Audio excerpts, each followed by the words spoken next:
Dungeons of Dredmor is a procedurally generated roguelike developed by Gaslamp Games. It rapidly generated a devout cult following which still remains today, years after the game's release. Unfortunately, a sequel is unlikely as Gaslamp had to close their doors in 2017, but there's still a great deal of affection for the original game. What sets Dungeons of Dredmor apart from the other roguelike influenced games of the 2010s is its focus on humour.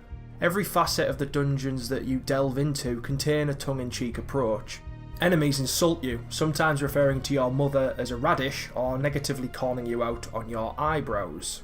Your expectations of lore codex are often upturned, as an opportunity for the game to educate you of the world you inhabit becomes a farcical story about an alchemist blowing himself up, or a pirate turned rogue archaeologist having his head cut off by a spinning blade. The game tends to mix visual aspects from multiple time periods. It's not unusual for you to be treated to a Gothic-influenced stone environment with a 19th century bookcase next to a vending machine. Although these separate elements are disparate, they are somehow tied together in Dredmor. This is bolstered by a consistent and unique art style, largely influenced by a 16-bit console and late 90s PC graphics type of feel. There are also fun intertextual visual references, such as a poncho with no name and a profile picture that represents your rapidly deteriorating health status.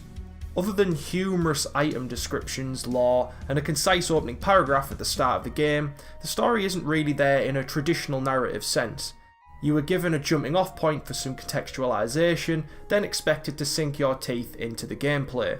Most of the story will be of your own making in Dredmor. The journey is more important than the destination. Every experience is brand new when you've died or started a new game, and this keeps things fresh and interesting. There are many options at your disposal when it comes to character building. Although Dredmor is a tongue-in-cheek game, it treats all of its RPG elements seriously. There are lots of familiar skill choices as well as some that are very specific to Dredmor, such as growing fungus out with your enemies' bodies to just see what happens. The UI is responsive and snappy, but at first has an overwhelming amount of information. Once you're used to it, it's fine, but it does seem very daunting at first. There is a massive amount of items to facilitate the available skills. Raw materials and dusty components are scattered everywhere, along with food and drink that you can casually pick up and consume. Dredmor is a charming game which has a nice balance between paying homage to its influences while poking fun at the role-playing genre. Each playthrough offers variety in your skills, crafting and weaponry.